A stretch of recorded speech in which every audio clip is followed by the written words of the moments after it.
Bonjour et bienvenue sur cette vidéo où nous allons parler de l'histoire de l'argent. Je m'appelle Guillaume Baldassi et je suis un jeune homme qui a toujours eu envie d'apprendre et de comprendre comment fonctionne le système dans lequel nous vivons aujourd'hui. En ce qui concerne l'argent et le système économique actuel, beaucoup de choses à savoir. Et après de longues recherches, je vais vous expliquer un petit peu ce que j'ai pu trouver sur le fonctionnement et l'histoire du système traditionnel et puis surtout sur l'évolution de ce système monétaire que nous allons connaître sur les mois et les années à venir. L'histoire de l'argent, elle commence il y a très longtemps. L'argent existe depuis environ 400 ans avant Jésus-Christ sous forme matérielle, c'est-à-dire que la valeur d'une pièce, la valeur de l'argent était donnée par son support. Exemple, la valeur d'une pièce d'or valait la valeur en or du poids de cette même pièce. Pour exemple, la valeur donnée par le support, nous avions la lonie, le daric, le sou, le denier, le sesterce, le louis, le solidus. Peut-être que certains sont plus connus que d'autres. Par exemple, le sesterce, où on a, par exemple, dans Astérix et Obélix, on parle souvent de cette monnaie.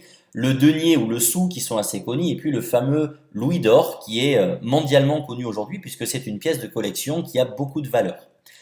Bien plus tard, au XIXe siècle, il y a eu l'apparition de ce qu'on appelle le système fiduciaire.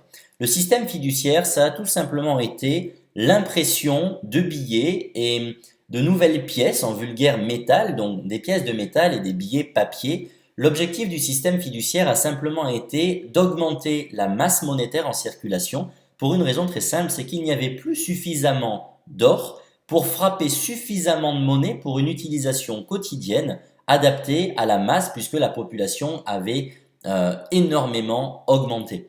En même temps, il y a eu la création de ce que l'on appelle les réserves fractionnaires. Alors, ce n'est pas l'objet de la vidéo d'aujourd'hui, mais je vous invite à faire vos recherches sur les réserves fractionnaires. En quelques mots, c'est l'une des multiples façons dont les banques créent de l'argent avec les crédits aux consommateurs, par exemple. Le système fiduciaire, apparu au XIXe siècle, nous avions eu le thaler, qui est pour être plus exact, l'ancien nom du dollar, la lettre de change, la monnaie volante qui était plus une appellation, le papier-monnaie qu'on appelle aujourd'hui le billet, et puis d'une manière plus répandue dans notre langage, le franc, l'euro, et puis dans les autres monnaies dans le monde, le yen, le franc suisse, la livre, on a aussi le dinar, on a aussi le dirham. Il y a énormément de monnaies aujourd'hui qui sont en circulation avec le système fiduciaire. Maintenant, il y a eu la Première Guerre mondiale. Comme toute guerre, il y a une crise économique qui se crée avec chaque guerre. C'est juste un détail dans la chronologie des événements. Puis, le 15 août 1971, le gouvernement américain, avec le président Nixon, a décidé d'annuler la convertibilité de la monnaie en or. Alors, qu'est-ce que ça veut dire qu'annuler la convertibilité de la monnaie en or? C'est-à-dire que l'argent, le système fiduciaire, le billet, n'avait plus de contre-valeur en or. D'accord? En même temps, il y a eu une dématérialisation des titres boursiers, puis la fin des accords de Bretton Woods. Alors, je vais pas m'étendre sur le sujet, mais de la même façon, je vous invite à faire vos recherches pour compléter un petit peu ces informations, sinon ce serait beaucoup trop long. À partir du 15 août 1971, la valeur de l'argent ne repose plus sur rien puisqu'on a annulé la convertibilité, c'est-à-dire que l'argent devient ni plus ni moins qu'une convention sociale, un vulgaire score. L'argent n'a absolument plus de valeur, mis à part la valeur du métal dans lequel est frappé les pièces et la valeur du papier sur lequel est imprimé les billets. Et puis, un petit peu en même temps, l'informatique, le numérique a commencé à se développer, puis nous sommes passés sur une monnaie qui est de plus en plus numérique avec l'apparition de la gestion des comptes en ligne. Et là, on est passé sur une monnaie qui s'appelle scripturale, c'est-à-dire qui se numérise de plus en plus. Puis il y a eu la Deuxième Guerre mondiale, bon, c'était un petit peu avant, mais bon, dans la chronologie, la Deuxième Guerre mondiale, puis la crise économique de 2007 qui a touché le monde entier. Cette crise économique est très importante à comprendre. Beaucoup de gens aujourd'hui, quasiment tout le monde sait qu'il y a eu une crise économique majeure en 2007. Très peu de gens sont capables de l'expliquer, mais c'est pourtant ce qui conditionne tout ce qu'il s'est passé derrière. Pour l'expliquer très simplement, la crise économique de 2007 est partie de ce que l'on appelle la crise des subprimes en Amérique, c'est-à-dire la hausse des taux de la Réserve fédérale. Pour l'expliquer simplement, la Réserve fédérale, c'est la banque des banques. puis automatiquement une hausse de taux des remboursements des crédits, puisque si les banques se voyaient prêter par la Réserve fédérale à des taux plus élevés, ces mêmes banques ont dû prêter à leurs propres clients, c'est-à-dire nous, entre guillemets, consommateurs ou entreprises, à des taux plus élevés aussi, pour pouvoir rentrer dans leurs frais. Ce qui a engendré, suite à la mise en place du taux de défaut à 15%, une chute du prix de l'immobilier qui s'explique très simplement, une hausse d'un taux de défaut à 15%. Sur un crédit à la consommation, ce n'est déjà pas très agréable, mais sur un crédit immobilier de plusieurs dizaines, centaines de milliers de dollars, voire millions de dollars, les crédits sont devenus irremboursables. Donc les créditeurs ne pouvant plus rembourser leurs prêts, il y a eu une faillite des banques et des fonds d'investissement. Et cette faillite des banques et des fonds d'investissement a créé un déséquilibre des marchés internationaux, donc à partir des États-Unis d'Amérique, lié à l'immobilier, puis après ce déséquilibre s'est répandu. Le Fonds monétaire international et les hautes instances financières internationales ont demandé un rééquilibre de l'économie mondiale, ce qui ne veut absolument rien dire, mais c'est pourtant en ces mêmes termes que l'information a été donnée. En ce qui concerne l'Europe, de notre côté, la Banque centrale européenne a demandé un remboursement anticipé de la dette des pays les plus endettés en fonction de leur PIB, leur produit intérieur brut, et du nombre d'habitants. Si vous vous rappelez, il y a quelques années, il s'agissait de la Grèce. Et la Grèce a trouvé comme solution d'imprimer pour plusieurs milliards d'euros de masse monétaire dans le but d'augmenter la masse monétaire en circulation, d'augmenter les flux et de redynamiser leur économie. Le problème, c'est qu'en imprimant massivement de la monnaie, on rentre dans une période d'hyperinflation, c'est-à-dire qu'au plus on crée de la monnaie, au plus la valeur de l'unité se dévalorise, tout simplement. Donc l'euro grec se dévalue, les actions des entreprises ont chuté, puisque forcément la monnaie sur laquelle reposent les actions a perdu de sa valeur. Les entreprises ont donc mis la clé sous la porte. Les liquidités grecques sont donc sorties du pays pour une raison très simple, c'est que les Grecs ne se sont pas pour autant arrêtés d'acheter des produits et des services. Ils ont continué, mais puisqu'il n'y avait plus d'entreprises grecques, ils ont acheté leurs produits et leurs services à l'import. Et donc les liquidités sortent du pays. Au revoir la Grèce, la crise a atteint l'Europe, puis s'est internationalisée. Pour avancer un petit peu, comme toute crise, comme toute guerre, il y a toujours un aspect positif, c'est que les conflits, les tensions poussent l'être humain au progrès. Et le progrès de 2007-2008 avec la crise économique s'appelle la blockchain, l'apparition d'une nouvelle technologie qui a permis de rentrer dans une quatrième ère de la monnaie, l'ère, si on peut appeler ça, digitale, avec l'apparition des premières crypto-monnaies, le Bitcoin, suivi de plus de 800 autres crypto-monnaies, presque 1000 aujourd'hui. Et on distingue aujourd'hui deux types bien distincts de monnaies digitales, de crypto-monnaies qui sont vraiment différents et des utilités différentes. On va les voir un petit peu. Le Bitcoin, depuis 2008, est arrivé avec la fameuse technologie de la blockchain. Je vais vous expliquer un petit peu qu'est-ce que c'est que cette technologie. Les crypto-monnaies aujourd'hui se séparent en deux catégories, comme je viens de vous l'expliquer. Les crypto-monnaies à vocation système économique, c'est-à-dire pour faire fonctionner un écosystème, et puis les crypto-monnaies à vocation spéculative. On va faire la différence juste après. La fameuse technologie de la blockchain, qu'est-ce que c'est?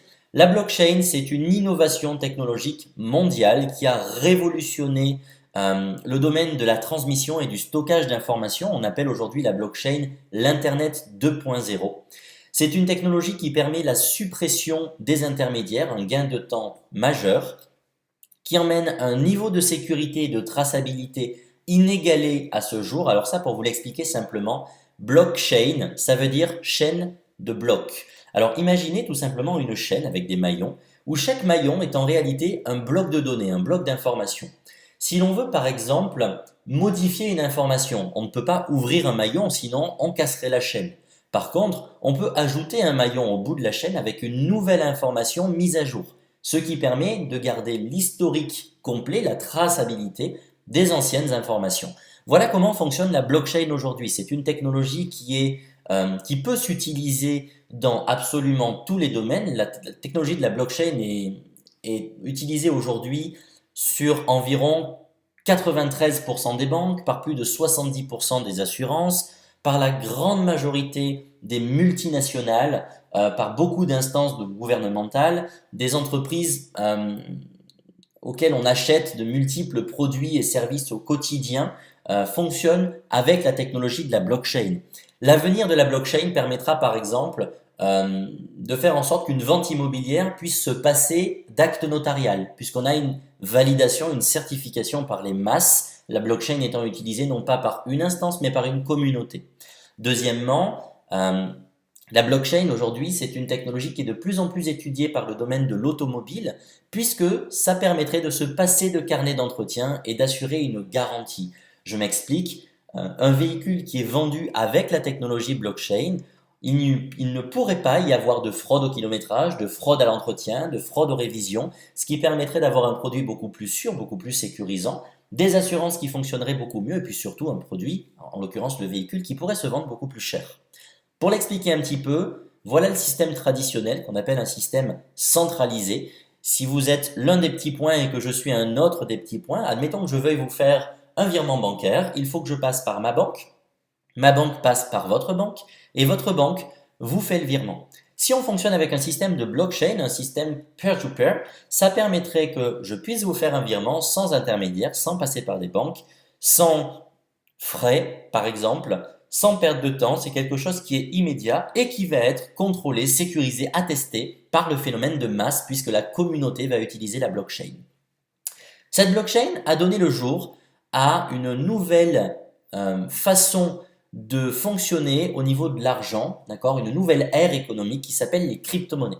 Les crypto-monnaies, on l'a vu, il y en a deux sortes, des crypto-monnaies à vocation spéculative et les crypto-monnaies à vocation système économique. Ça, c'est un tableau qui est extrêmement important à comprendre puisque la majorité des gens aujourd'hui qui s'intéressent un petit peu au domaine de la finance vont automatiquement tomber sur la crypto-monnaie.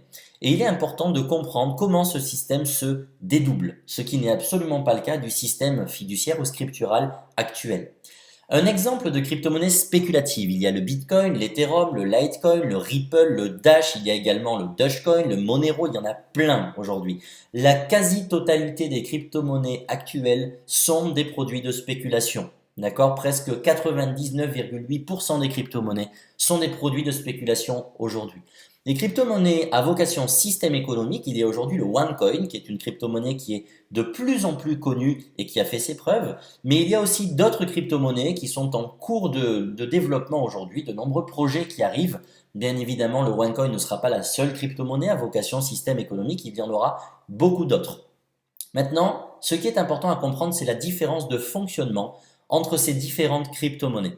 Une crypto-monnaie à vocation spéculative sera décentralisée de toute instance gouvernementale, bancaire, sociale et juridique, tandis qu'une crypto-monnaie à vocation système économique sera décentralisée uniquement du système bancaire traditionnel, mais aura par contre un cadre social, juridique et fiscal, une légifération et une centralisation de sa gestion au sein d'une société qui va cadrer son développement, qui va amener une structure, qui va amener un suivi.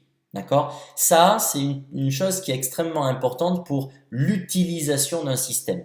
On va faire une petite conclusion tout à l'heure, vous allez bien comprendre pourquoi.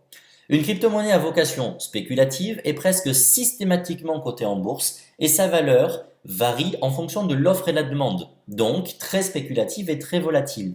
Tandis qu'une crypto-monnaie à vocation système économique entre en bourse généralement une fois le système stable et fonctionnel, c'est-à-dire que la monnaie est utilisable. La question à se poser, est-il intéressant de disposer d'une monnaie si on ne peut pas l'utiliser? Oui, pour en faire du trading. Dans un système économique, une monnaie non utilisable n'aurait pas de valeur, tout simplement. Et donc la valeur serait donnée par la communauté.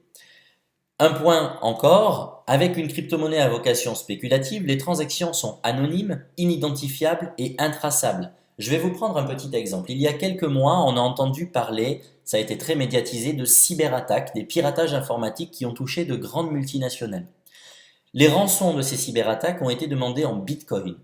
Cela a permis de mettre trois éléments en surface. Le premier élément, c'est que le Bitcoin a énormément de valeur pour une raison simple. Les hackers informatiques, ces pirates d'un tel niveau, n'auraient jamais demandé une rançon dans une monnaie qui ne vaut rien. Deuxièmement, le Bitcoin peut éventuellement être utilisable. D'accord? Pourquoi? Parce que, même chose, des hackers de ce niveau-là n'auraient jamais demandé une rançon dans une monnaie qui ne peut pas être utilisée ou avec laquelle on ne peut pas faire de l'argent, c'est-à-dire du trading. Mais pourquoi est-ce qu'ils ont demandé du Bitcoin? Parce qu'ils étaient certains qu'on ne pourrait jamais les retrouver, car les transactions sont anonymes, inidentifiables et intraçables. Alors la question qui se pose, elle est très simple. Pensez-vous que le système économique de demain peut utiliser une monnaie sur laquelle nous n'avons absolument aucun visuel? Bien entendu, non. Les crypto-monnaies à vocation système économique disposent d'une procédure qui s'appelle le KYC, Know Your Customer, qui veut dire suivre son client. C'est une procédure d'identification, de traçabilité et de sécurité qui est en principe directement intégrée dans la blockchain et qui permet d'avoir une transparence totale. C'est une procédure aujourd'hui qui est essentielle au fonctionnement d'une crypto-monnaie avec des instances gouvernementales, des instances bancaires, des multinationales. D'accord? C'est essentiellement cette procédure-là qui va faire une énorme différence entre les crypto-monnaies spéculatives et les crypto-monnaies à vocation de système économique. Encore un point, les crypto-monnaies à vocation spéculative nécessitent des connaissances, des compétences, de l'expérience en trading ou alors du matériel coûteux pour miner, c'est-à-dire créer la crypto-monnaie. Alors peut-être que certains parmi vous vont dire oui, mais maintenant il existe des plateformes qui permettent du trading très simple, sans prise de risque. C'est vrai, il existe des plateformes aujourd'hui qui sont très dangereuses et il existe également des plateformes de trading qui sont très sécurisées, qui sont très faciles de prise en main, qui sont très accessibles. C'est la vérité. Maintenant, personne ne peut nier un fait, c'est que lorsqu'on parle de trading, on parle de jouer avec une valeur que l'on ne maîtrise pas. Et vous pouvez demain avoir la plateforme de trading la plus sécurisée et la moins risquée au monde. Vous allez trader une valeur, une monnaie, une action, peu importe, dont vous ne maîtrisez pas la valeur. C'est-à-dire que si ce que vous tradez perd de la valeur, vous perdrez de l'argent quand bien même vous aurez une plateforme extrêmement sécurisée. Bien entendu, vous pouvez gagner de l'argent aussi, c'est une certitude. Je ne suis pas non plus en train de vous dire que investir dans le Bitcoin, l'Ethereum, le Litecoin, le Ripple, le Dash, le Monero ou quoi que ce soit est une mauvaise idée. Bien au contraire, les crypto-monnaies, quelles qu'elles soient, ont toutes un avenir radieux puisque le système de monnaie digitale va à terme remplacer le système économique que nous utilisons aujourd'hui. Et cela, ça a été déjà prévu et prouvé par la plupart des économistes et des passionnés du monde de la finance. Donc bien entendu que l'investissement dans une crypto-monnaie quelle qu'elle soit est un très bon investissement, mais à long terme. La question est quels sont vos objectifs? Est-ce que c'est de trader et de faire de l'argent sur le court terme? À ce moment-là, à vos risques et périls, entre guillemets, mais je ne suis pas très compétent dans ce domaine, donc je vous invite à vous rapprocher d'une personne qui pourra vous renseigner.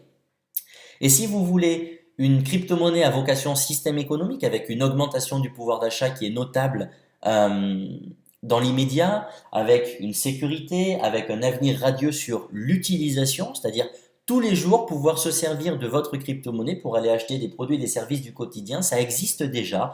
Renseignez-vous auprès de personnes qui travaillent dans les crypto-monnaies à vocation système économique.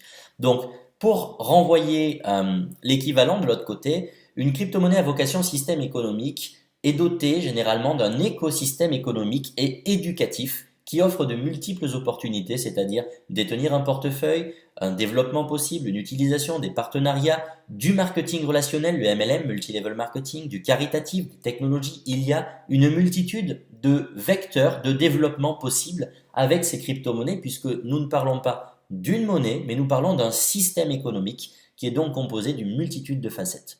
Et enfin, les crypto-monnaies à vocation spéculative sont en principe pas très éthiques et restent une valeur marchande lobbyiste, tandis que les crypto-monnaies à vocation système économique sont des systèmes beaucoup plus accessibles, beaucoup plus égalitaires et beaucoup plus éthiques. On va rentrer un petit peu dans le détail, vous allez comprendre pourquoi. Le monde d'aujourd'hui face à l'argent, c'est très simple. 97% des gens en moyenne travaillent pour l'argent et 3% des gens seulement font travailler l'argent pour eux. L'état du système bancaire traditionnel dans le monde laisse à désirer. Le système est élitiste. La vétusté du système actuel monétaire fait en sorte que nous reproduisons tout le temps les mêmes erreurs. Je m'explique un petit peu, d'accord? 97% des gens travaillent pour l'argent, 3% font travailler l'argent pour eux. Regardez simplement votre enfance, votre scolarité, qu'est-ce que vous avez appris à l'école? Est-ce qu'à l'école, on vous a appris à avoir confiance en vous, à entretenir de bonnes relations avec les gens, à faire travailler l'argent pour vous, à gérer vos finances, à vous fixer des objectifs dans la vie, à mettre en place un plan d'action cohérent pour les atteindre? Ou est-ce qu'on vous a dit que la meilleure vie que vous pouviez avoir, c'était de longues études, un bon diplôme pour trouver un bon travail avec un bon salaire? D'accord? Je ne suis pas en train de critiquer le système, je suis simplement en train de montrer que si 97% des gens travaillent pour l'argent, ils travaillent pour, entre guillemets, les 3% restants. La différence entre ces deux catégories de personnes, c'est simplement l'éducation financière qu'ils ont reçue. Sans éducation financière, on travaille pour l'argent. Avec une éducation financière, on peut travailler l'argent. Mais on va jouer différemment avec l'argent pour que l'argent puisse travailler pour nous. Ce n'est plus tabou. D'accord? Quand je dis que l'état du système bancaire traditionnel dans le monde laisse à désirer et que le système est élitiste, vétuste, c'est tout simplement parce que, regardez une chose très simple, il y a des régions dans le monde où les gens n'ont pas accès à l'eau potable, n'ont pas accès à l'eau courante, ne mangent pas forcément à leur faim, mais ils ont par contre une connexion Internet et un smartphone ou un ordinateur dans leur village. Ce qui montre bien qu'il n'y a pas de système bancaire, mais qu'on pourrait utiliser grâce à la blockchain et aux monnaies digitales, euh, mettre en place un système économique qui permettrait de financer des infrastructures liées à la santé, liées à l'éducation et à tout le reste. D'accord? Pourquoi est-ce que le système est élitiste également? On sait très bien que dans les pays émergents, nous n'avons pas du tout les mêmes avantages et les mêmes intérêts en banque que nous ici dans les pays occidentaux. Mais je vais aller plus loin. Si vous avez ici un revenu mensuel net jusqu'à 5 000 € par mois, qui peut déjà être un très bon revenu mensuel net pour la majorité des gens, ben vous êtes très loin d'avoir aussi les mêmes avantages économiques et les mêmes intérêts que si vous arrivez dans une banque privée avec 1 million d'euros en liquide. Pourtant, nous sommes dans le même pays, avec les mêmes lois et normalement la même éthique. Eh bien, la preuve que non, le système est élitiste. D'accord? Je discutais encore hier soir avec une personne qui travaille dans le système bancaire et qui me disait avoir une grille de tarification où, en fonction du revenu des gens, ben, le taux de prêt d'un crédit à la consommation ne sera pas le même. D'accord? Les banques font de l'argent par rapport à ça aujourd'hui et voilà comment fonctionne le système actuel. La monnaie n'a pas de valeur, on l'a vu depuis 1971, c'est une convention sociale et puis les gens y croient. On sait que l'argent ne vaut rien, mais on continue d'en vouloir plus, d'accord? Puisque c'est ce qui donne aujourd'hui la valeur de notre vie malheureusement. La valeur est donnée par les hautes instances financières, l'argent est aujourd'hui un outil de pouvoir et rien de plus. Alors pourquoi la crypto-monnaie et pourquoi bien choisir la crypto-monnaie? C'est très simple.